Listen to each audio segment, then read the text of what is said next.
This fishing boat captain announces his arrival to the portmaster. An onboard inspector verifies the vessel's documentation, its gear and its catch. The docking goes smoothly. This fish wholesaler awaits the arrival of a vessel laden with fish that he's contracted to process and export. And the port inspector checks the background of an arriving vessel using information from other ports in the region. The vessel wants to hire port facilities to offload its catch. 3 ports in 3 parts of the world with one thing in common. All have adopted and enforce measures to ensure that all fishing vessels using their ports have caught their fish legally. By asking the right questions, checking documentation and sharing information with neighbouring countries and regional fisheries bodies, they combine to serve as a major offensive against illegal, unreported and unregulated fishing, IUU, activities that fall into the realm of environmental crime.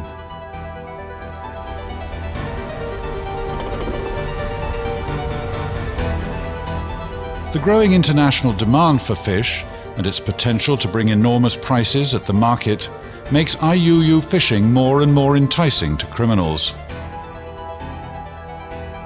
Illegal fishing operations are sophisticated, organized, and the stakes are high.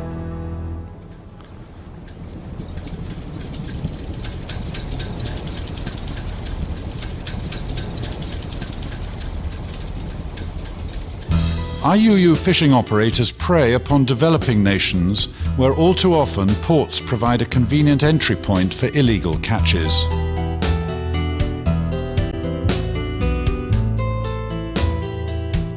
The international community has responded to this situation with increased determination over the last decade.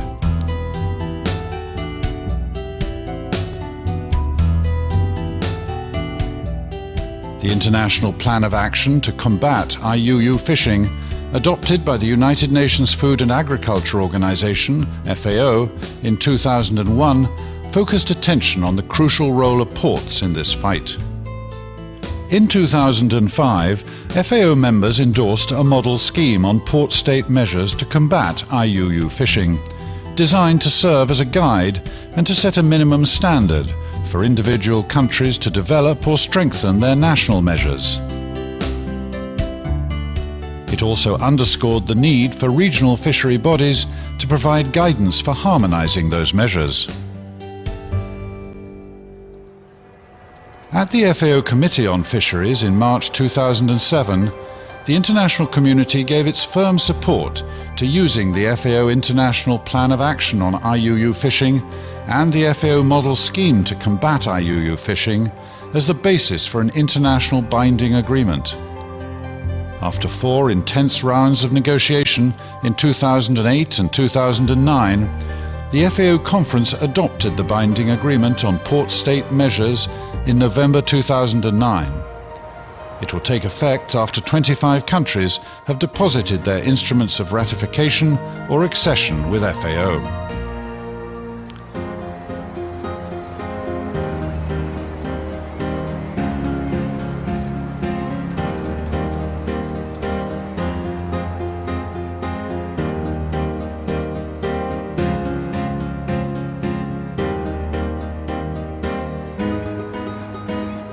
Just think what having these strong and effective port-state measures means to the management of the world's fisheries. Stronger port-state measures will provide the avenues for closing ports of non-compliance, thus decreasing the possibility of landing and marketing illegally caught fish. As ports expand their monitoring and enforcement roles, and with regional fishery bodies sharing information about illegal activities, IUU fishing operators will be forced to go longer and longer distances looking for ports of non-compliance that will accept them. As they have less and less access to port services or to the markets, they will lose more and more of their profit. As profits decrease, so will the appeal to perpetuate illegal activity. In addition, in an even larger picture, these port-state measures will link with other activities for combating IUU fishing, such as prohibiting trade in illegally caught fish, satellite monitoring of fishing vessels, and cooperation among countries in prosecuting offenders. FAO has launched a major capacity development effort to help countries prepare themselves to implement the port-state measures foreseen in the model scheme on port-state measures and those expanded in the binding agreement.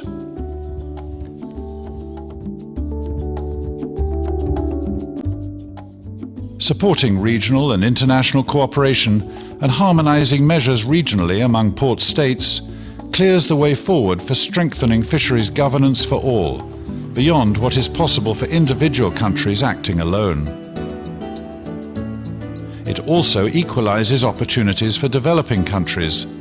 They can promote their ports for the services they provide, supporting their fishing industries and in turn their national economies.